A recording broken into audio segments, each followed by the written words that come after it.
ఒకవేళ మీరు బీదలు అనుకుంటే యాక్చువల్గా చెప్పండి ఆత్మవిషయమైన బీదల గురించి.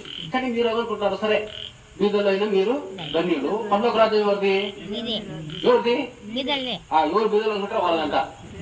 ఇప్పుడు అనుష అంటే నాకు ఒక చిన్న పాప అనుష అని పాప వాళ్ళ క్లోజ్ ఫ్రెండ్ ఉండేది. 18 సంవత్సరాలు 16 అయింటారా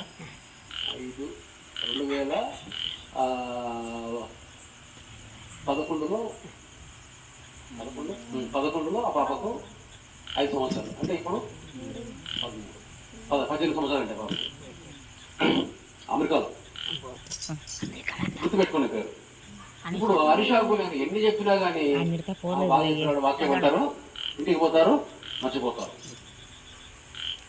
అయితే మీరు మనుషుల మీద ఆధారపడకూడదు, దేవుని మీద ఆధారపడండి అంటే బాగుంటుంది, వినడానికి బాగుంటాయి. మనము పద్ధతులు అంశాయన వాళ్ళకి పుట్టింది కదా, తిప్పుకుంటారు. ఆయన పేరు అబ్రహాముకు డబ్బు సమస్య ఉంది. ఆయన వాళ్ళ పాస్టర్తో మాట్లాడుతుంటే వస్తాయి డబ్బు అంటున్నాడు. కానీ ఆ పాస్టర్ ఎంతో సేవ చేసినాడు. సరే తీసుకోక 1000 రూపాయలు ఇవాళ. ఇలా అట్లాంటి ఉట్టి మాటలు ఆకలి ఉన్నవాడికి ఏం కావాలి, ఆకలి వేస్తుందని చెప్పినవాడికి ఆ దేవుడు అన్నం పెడతాను సరిపోతుందా? అన్నం పెట్టాలా? నేను నిన్న కార్లో పోతాను, మామా ఇప్పుడు కీర్తన 9వ చదువుతుంది, ఇప్పుడు పెద్దగా ఖర్చు ఉండదు, మళ్ళీ ఇంటర్మీడియట్ లో అంటే ఎట్లా చేస్తావు అంటే గవర్నమెంట్ స్కూల్ వేస్తాం లేదు, దాన్ని గవర్నమెంట్ స్కూల్ వేస్తామమ్మా, ఎంత ఖర్చు అయినా కానీ నేను చూసుకుంటాను.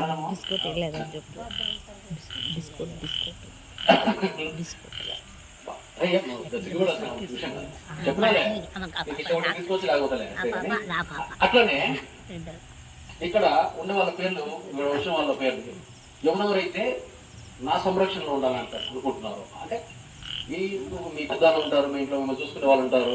కానీ వీళ్ళు ఎవరు మీకు రానప్పుడు ఒక అన్నయ్య ఉన్నాడు, ఆ అన్నయ్య పద్మాకర్. ఆ అన్నయ్యకి అన్నయ్య ఎవరున్నారంటే ఆయన యేసయ్య. ఇప్పుడు మనందరి తండ్రి ఎవరు? దేవుడు. ఆ దేవుడి కుమారుడు. నాకు మీకు సంబంధం ఏమంటే నేను మీకు అన్నయ్యని. ఉట్టి మాటలు చెప్తే అతను సరిపోదు. నేను అన్నయ్యనమ్మా అంటే మీకు అన్నయ్య ఊరికి ఏం చేయకుండా నేను అన్నయ్య అంటే పెళ్లి కావాలంటే పెళ్లి చేయాలా, చదువుకుంటుంటే చదివియాలా.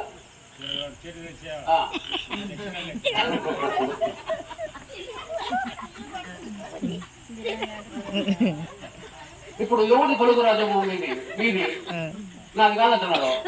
అప్పుడు ఏం చేయాలి? మీకు అమ్మా మీ పండుగ రాజు కొంచెమ్మా, అమ్మా మీకు పండుగ రాజమ్మా చదివాకంటే కొంచెం పండుగ రాజు చేయంటే మీరు కొంచెం అని నేను అడుక్కోవాలా. అదే నేను చేస్తాను. ఇది అర్థం కాదు చాలా మందికి. ఏసై ఏమంటాడు, మీ ఆస్తి అంతా అమ్మి నాకు ఒక సుమారు 60 కోట్లు ఉంటారు, పెరిగి 100 కోట్లు కూడా కావచ్చు తొందరలో, కానీ అదంతా అమ్మేసి ఈదలికి ఇమ్మంటున్నాడు ఏసయ్య. ఇప్పుడు నా కొడుకున్నాడు, వాడు ఉద్యోగం వాడు చేసుకుంటున్నాడు. నాకు భార్య ఉండేది, ఆమె వదిలేసి వెళ్ళిపోయింది, డైవర్స్ వచ్చేసింది. ఆమెకి ఎంత కావాలో మనకు నేను వెళ్ళాలని అడిగితే జడ్జి నాకు రూపాయి కూడా ఉంది. ఒకసారి 5,000 పంపిస్తే మళ్ళీ తిరిగి పంపించేసింది. మన తల్లి 5,000 ఎక్కువ 5,000 పంపిస్తే పంపిలే మనం. ఆమె నాకేదైనా సమస్య ఉందంటే మళ్ళీ పరిగెత్తుకుంటూ వస్తుంది. ఆమె మై సన్ అంటది నన్ను, అంటే నా కుమారుడా అంటది నన్ను. సరే తల్లి అంటారు. అంటే నన్ను ప్రేమించని వాళ్ళు ఉండరు. ఇక్కడ ఉండే వాళ్ళు ఎవరికైనా నా మీద కోపం ఉందా? ఎవరికి ఉండదు. ఎందుకంటే ఎప్పుడైతే యేసయ్య చెప్పినట్టు మనం చేస్తామో, నేనేంటంటే మిగతా వాళ్ళ మాదిరిగా బైబిల్లో ఉంటే అందరినీ వెంబడించాను. యోబును, అబ్రహాముని, మోషేని, పౌలుని, బాప్తిస్మ యోహాన్ని, ఎవరిని పడితే వాళ్ళని నేను వెంబడించాను. బైబిల్లో ఉన్నారు కదా వీళ్ళంతా అని వాళ్ళు వెంబడించాను. యేసయ్య ఏం చెప్పానంటే నాకే కదా అందరికీ, నన్ను వెంబడించు, నా వెనుకల గొర్రెతో కట్టుకున్న తోడేళ్ళు వస్తున్నారు, వాళ్ళు వెంబడించొద్దు అన్నాడు. ఎందుకు వేరే వాళ్ళు వెంబడించడం? అందుకే ఏసైనా మాత్రమే వెంబడిస్తా. అందుకే ప్రపంచంలో ఉండే సంతోషంగా ఉండే వాళ్ళల్లో ఎవరన్నా ఉన్నారంటే ఒక 10 మంది తీసుకుంటే ఆ 10 మంది మొదటి 3 స్థానాల్లో నేను ఉంటా. అదే స్థానాల్లో మిమ్మల్ని అందరూ పెడతా, మిమ్మల్ని అందరే కాదు. ఇప్పుడు ఇట్లా ప్రపంచంలో ఉండే వాళ్ళందరూ దేవుడు ఏమి ఇష్టపడుతున్నాడంటే, మీరు కుమారులు అయితే మీరు ఆటోమేటిక్గా మొన్న ఈ సిస్టర్ మోకాలు నొప్పులు వేస్తున్నాయి బాబు, ఏం చేస్తావు, ఏం తీసుకొని అంటారు. ఎంత ప్రేమ లేకపోతే కొడుకుని అడిగినట్టు అడిగింది. అంటే అందరూ ఈ విధంగా నా నుంచి నన్ను ప్రేమిస్తారా? లేకపోతే ఎందుకు అడుగుతా చెప్పండి? ఇప్పుడు ఆ ఊళ్ళో అంతమంది అంటారు, కనబడుతున్నారు. ఎవరు అడుగుతామా? నాకు మొగాలు వేసా, ఏం చేస్తున్నావా నువ్వు, ఏం చేస్తున్నావు అడుగుతావా? అడగరు, నన్ను అడుగుతారు.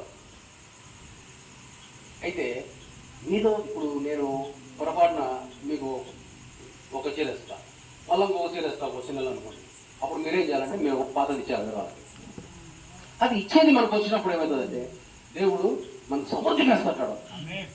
నాకు ఉత్తరా బాబు అంటే ఇంకొక ఆయన నా చర్చ తీసుకో ఫ్రీగా అంటాను బెంగళూరు నుంచి. నాకు ఆస్తి వద్దురా అంటే ఇంకొకడు తీసుకోవాలి. అంటే మనకు ఆయన మన దగ్గర నుంచి కోరుకునేది ఏంటంటే నువ్వు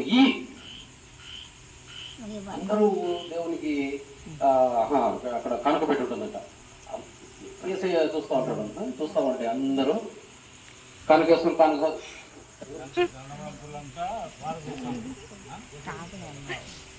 ఒకే మాత్రం వాళ్ళ దగ్గర ఏం లేదు, అంతా 2 కాసులు ఉన్నాయి.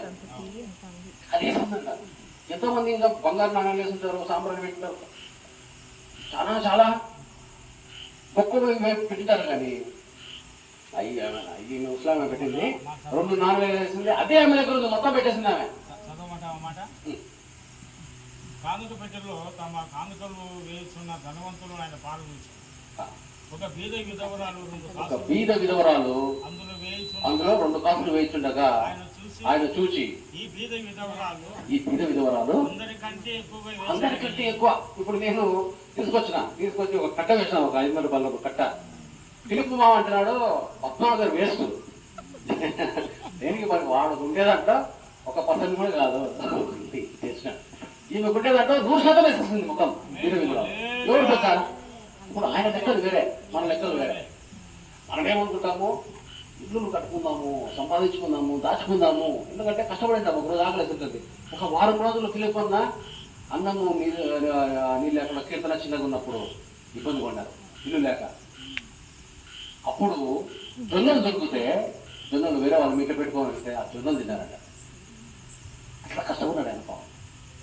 ఇప్పుడు పిలిపన్నతో నేను సహవాసం చేస్తున్నానంటే ఇదే ఆయన ఆయన ఆయన స్థాయి వేరు, నా స్థాయి వేరు. అయినప్పటికీ మమ్మల్ని ఇద్దరిని మామాలుగా ఒక బృందంగా ఒక మేము పోతున్నాము, చాలా సమస్యలు వస్తున్నాయి. నేను చెప్పిన మామ నువ్వు ఎటువంటి సమస్యలు నువ్వు పోవద్దు, నీ సమస్య ఏదో నేను చూసుకుంటా, నువ్వు కొత్త సమస్యలు తెచ్చుకోకు, నువ్వు నీ సమస్య నేను చూసుకుంటా. ఇంకా నేను చెప్పినా ఒకటే, ఏసై చెప్పినా ఒకటే. ఇది కూడా నమ్మలేదని నేను బాగా. అయితే ఇది ఇప్పుడు ప్రస్తుతానికి ఒక 13 మంది, 13 14 ప్రస్తుతానికి 14 మంది పేర్లు రాసుకోండి. ఒకవేళ వద్దు నాకు మీ అవసరం లేదంటే తీసేస్తాం మీ పేర్లు. వీళ్ళకి ఏమేమి అవసరం ఉన్నాయో కనుక్కోండి, నాకు ముందు తెలుసు. ఎందుకంటే నా దగ్గర ప్రస్తుతానికి అకౌంట్లో 100 రూపాయల కంటే ఎక్కువ. నిన్న 60,000 వచ్చింది, మళ్ళా వస్తాను అంటే పోతుంటుంది. నా దగ్గర ఉండకూడదు డబ్బుల మీద ఆధారపడే మంచిది కాదు. మా నాన్న ఉన్నాడు, నాన్న ఇట్లా చీరలు మంచిదానం రా నాన్న అంటే నాకు పిలుపు నచ్చాడు. ఒక పెద్ద మోసగాడు అంటే కంట్లో నలుసు పెట్టుకొని మీకు ఎదుటి వాని కంట్లో నలుసు మీ కంట్లో దూలం పెట్టుకొని, దూలం అంటే పెద్ద చెక్క, ఇంత పెద్ద చెక్క పెట్టుకుంటావు. అది పెట్టుకొని సరే మీ దగ్గర ఉండే పాస్టర్లు అంతమంది ఉన్నారు కదా, ఒకరి నీతిమంతుని చూపి. ఆ జైపాల్ పాస్టర్ నీతిమంతుడా? వాడు మీ మేనల్లుడు వాడు అర్రగాడు నీతిమంతుడా? ఎవరు నీతిమంతుడు మీ దగ్గర ఉన్నాడు చెప్పు, ఒక్కరు చెప్పు. చాలా తప్పు నాన్న అంటే ఆయనకు మనసు వదిలిపెట్టుకున్నాను. సరే పొద్దున పెట్టుకోవచ్చు కదా, రాత్రి ఏంది అన్నాడు. సరే నాన్న నీకు రావాలనిపించింది కదా, సార్ తప్పులు తెలుసుకున్నా సార్ రావాలి. ఇయ్యాలంటే ఇయ్యాల్సిన అవసరం లే, ఆ ఇయ్యాలనిపించే హృదయం చాలు, మనం రావాలనిపించే హృదయం చాలు. వచ్చినట్టే పోటీ అట్లా. ఇప్పుడు ఆయనతో ఆయన చూసినట్టు భయపడతారు, గడగడ వదిలే ఉంటారు. కానీ ఆయననే ఎదిరించి మాట్లాడుతున్నారంటే దానికి ఎక్కడొచ్చింది ఈ అధికారము? వాళ్ళంతా అంటారంటే ఏసై ఓడో వీడు శాస్త్రులు పడుతున్న చెప్పకుండా ఈయన ఏమో ఇంత అధికారంగా చెప్తున్నాడు అంటే అధికారం దేవుంది. ఈ అధికారం నాకు పొందే కాదు, మా అందరిది. సంతోషంగా నేను ఒక్కనే బతుకు సరిపోదు, మా చుట్టూ ఉండే అందరూ సంతోషంగా ఉండాలా. నేను ఒక్కరిని వద్దామండి, అవతల ఏడుస్తా ఉండి అబ్బా వీడు వాడికి ఆకలి ఉంది, నాకు దగ్గర బిర్యానీ ఉంది వాడికి చూపించుకుంటా అన్న అన్న అన్నాడే అని తినడము దేవుడికి ఇష్టంలా. నీకు ఉన్నా కానీ నువ్వు తినకుండా వాళ్ళకి పెట్టు. దాంట్లో ఉండే సంతోషం నువ్వు తెలుసుకుంటే ఇంకా నీ జీవితం ధన్యమైపోయింది. ఏమో ఒకరి ఆకలి ఇప్పుడు నువ్వు నిన్ను వల్ల నీ పొరుగును ప్రేమించడం అంటే ఏమర్థం? నిన్ను వల్లే నీ పొరుగుని ప్రేమించడం అంటే ఏమర్థము? నువ్వు ఈ చెప్పులు వేసుకొని నేను నిలబడినాను, షూ వేసుకున్నాను, నా షూ వదిలిపెట్టేసి ఆయన షూలో పోయి నిలబడి ఆయన బాధ ఏందో అర్థం చేసుకోవాలా. ఇప్పుడు చంద్రలేఖ సిస్టర్ ఉందనుకోండి, ఆమెకేం బాధ లేదు, ఆమె అందరికంటే సంతోషమైన వ్యక్తి, అయినా కానీ ఆమె షూలో పోయి ఆమెకు అర్థం చేసుకోవాలి. అప్పుడు ఆమె బాగా అర్థమవుతుంది. అప్పుడు నిన్ను ఆమె బాధపడినట్టు నువ్వు 10 నిమిషాలు బాధపడినావు అంటే ఆమె గురించి ఆమె బాధ సంతోషమైపోతుంది. ఏం చేయాల్సిన అవసరం ఆమెకి.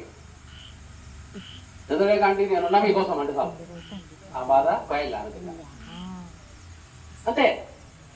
అందరం కలిసికట్టుగా ఏక మనసుతో ఉంటే అక్కడ దేవుని సన్నిధి ఉంటుంది. ఏసే ఉంటుంది. మీరు 2 ముగ్గురు చేరి నా నామమున ఏక మనసుతో ఉంటే అక్కడ వారి మధ్య నేనుంటా అన్నాడు. అంటే ఏసయ్య అంటే ఎవరో కాదు, దేవుని ఆత్మ మనలో ఉంటుంది. అంటే దేవుని సన్నిధి మనలో ఉంటుంది.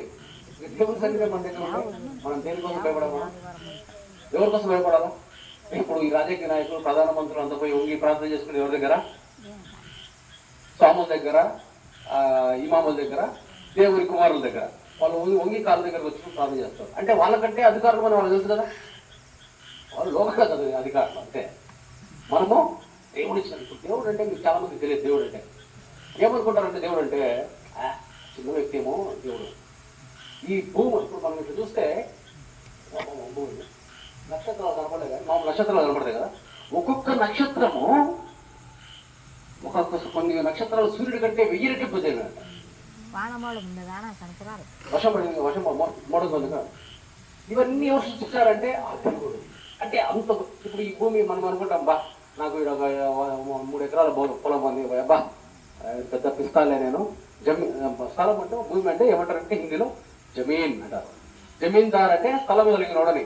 బా నేను పెద్ద జమీందార్ని, నేను పిస్తాని ఇట్లా అనుకుంటే అది ఇదంతా ఎవరిది? దేవుంది. ఇప్పుడు దేవుని కుమార్తెలు అంటే ఎవరిది? మందే.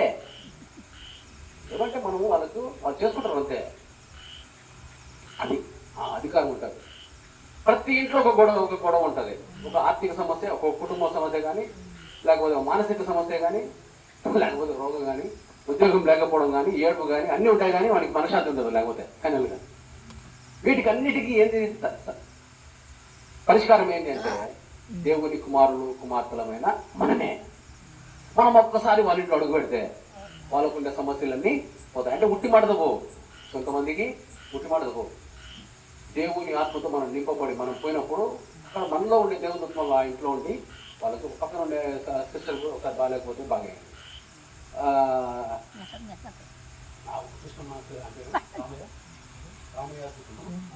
రామయ్య సీతమ్మ ఇంకా చచ్చిపోతారేమో అనుకున్నాము. వాళ్ళని ప్రార్థన చేస్తే వాళ్ళకి బాగా వాళ్ళు మళ్ళీ బతికినారు. మళ్ళీ ఒక రోజు వచ్చినాను అంటే ఫిలిప్ గారు ఎక్కడ పోయినారు అంటే అక్క అన్న అంటే శాంతశక్తి అంటే ఇక బయటికి పోయినాడు బాబు, వాళ్ళు చూడాలంటుంది రామయ్య సీతమ్మ వాళ్ళని. అంటే ఆయన లేడు కదా, వదిలే మళ్ళీ రా అని. ఆ రోజు రాత్రికి పోయినారు వాళ్ళు. అంటే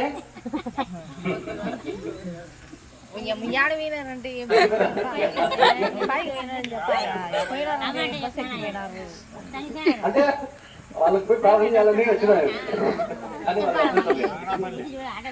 మామూలు ఏమన్నా బాగా పని తీసుకుపోన్నాను, వద్దులే ఆయన లేడులే అని. అంటే మంచిదే. ఇప్పుడు పోయిన వారం కూడా చెప్పింది ఏంటంటే చావు అంటే మనకు ప్రమోషన్. అది చాలా మంది ఏమంటారు చచ్చిపోతారు అంటే మనతో మనం సాగకూడదు, కానీ దేవుడు పిలిచినప్పుడు పోవాలి మనం. ఇప్పుడు ఎందుకు బయట కూర్చున్నాము? అక్కడ కొంచెం వేడిగా ఉంది లోపల, ఇక్కడ కొంచెం ప్రశాంతంగా ఉంది, అందుకని ఇక్కడ కూర్చున్నాం. దీనికంటే ఇంకా మంచి ప్రశాంతమైన ప్లేస్ ఉంటే ఆడిపోతాం. ఇప్పుడు బయట కూర్చున్నాము, వర్షం పడుతుంది, ఏం చేస్తాం? లోపల పోయి మంచి ప్లేస్ అనుకుంటాం. చలి పెడుతుంది, లోపలికి వస్తాం అనుకుంటాం. ఎండ వస్తుంది, ఫ్యాన్ కానీ ఏసీ కానీ వేసుకొని పడుకుంటాం. మంచి ప్రశ్నానికి ప్రాంతానికి పోతాం. ఇప్పుడు పొట్టలో పోయిన వారం చెప్పింది ఏంటంటే 9 నెలలలో గర్భవతుంది ఆమె. ఈమె 6 నెలల గర్భవతిలాగా నడుస్తుంది.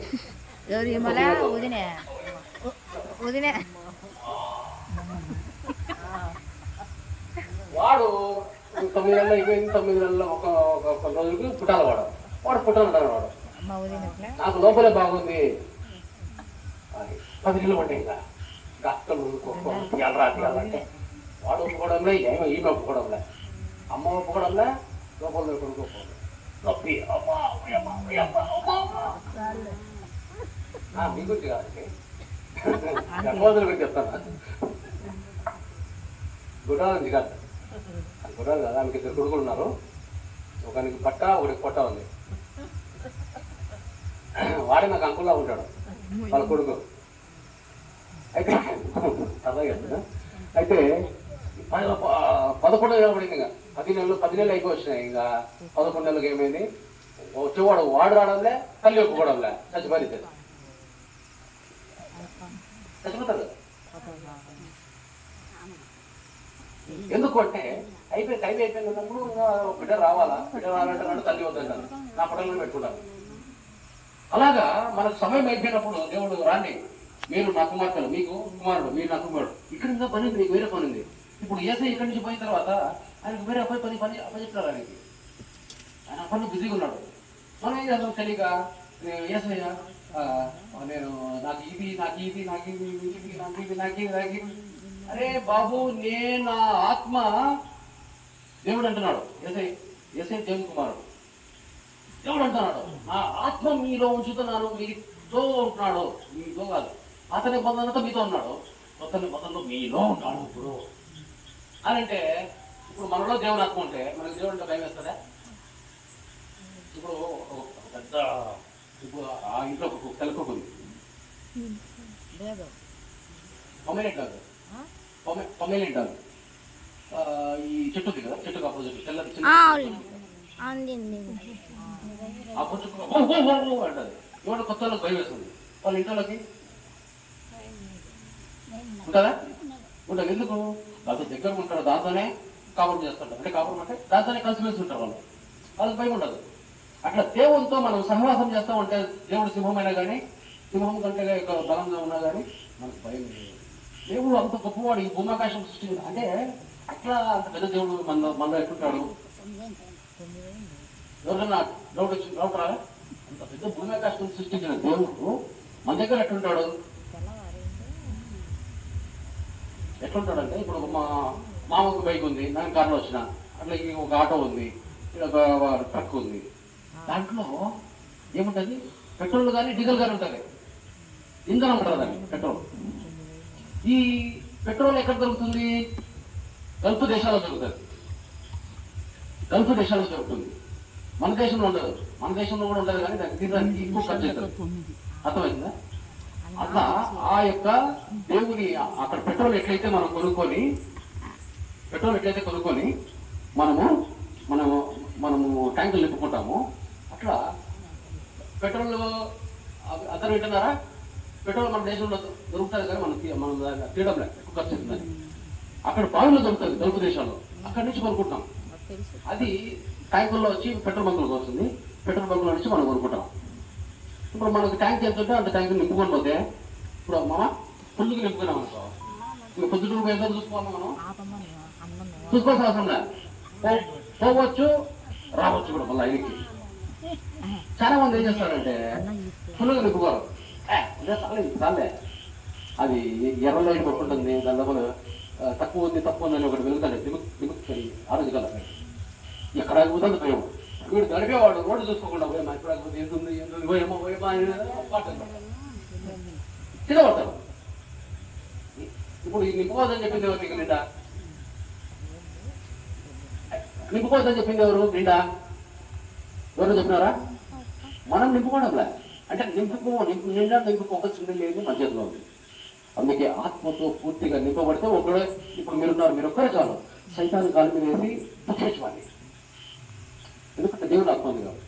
నిండా లేకుండా కొంచెం నిజంగా ఉన్నాడు అనుకో, వాడు గొడవ పెట్టి మనల్ని ఇబ్బంది పెడతారు. అర్థమైందా? ఇప్పుడు అవకాశం ఎవరి దగ్గర ఉంది? మన దగ్గరే ఉంది. నిండా నింపబడాల్సిన పెట్రోల్ అంటే కొనుక్కోవాలా, పోయి డబ్బులు ఉండాలి జోబులో. కానీ దేవుని ఆత్మ అంటే అది కొనుక్కోవాలా, ఉచితముగా పొందుతారు కనుక ఉచితంగా అయ్యింది. మీరు ఉచితంగా పొందుకోండి, ఎవరికైనా.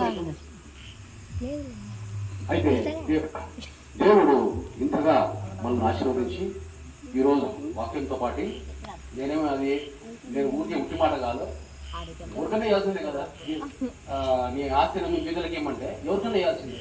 కానీ ఎక్కడో ఒకసారి స్టార్ట్ అయితే చాలు కదా. చేస్తానా వేరే చేస్తారా అయితే చెప్పుకోండి నేను. అది లేకపోతే నేను ఏం చేయాలి? ఇప్పుడు ఇది వీడియో పెట్టుకొని తీసుకొని మీకు ఇచ్చినట్టు ఫోటోలు తీసుకొని పెట్టాలి. కానీ రహస్యంగా చేసిన దానివల్ల ప్రతిఫలము నీకు దేవుని దగ్గర ఉంటుంది అని నేను పెట్టుకోవచ్చు. పేపర్లో పెట్టుకొని అన్ని చేసుకోవాలి. కానీ అది కాదు మనకు కావాలి. ప్రార్థన ఎట్లా చేయాలంటే రహస్యంగా నీ గదిలో పోయి చేసిందే ప్రార్థన. ఏసు చెప్పిన మాట నేను చెప్పింది కాదు. అందుకే చెప్తున్నా, దేవుని మాట యేసయ్య నోట, అదే మాట నా నోట నీ నోటగా మాత్రమే కాదు, ఆయన మాటనే మనకు బాట. ఆయన చెప్పిందే మనం చేయాలా. ఊరికే మాట్లాడుతూ మాటలు చెప్తే సరిపోదు, చేయాలి. సకల ఘనత మహిమ ప్రభావం ఆ సర్వలోక దేవుడికి.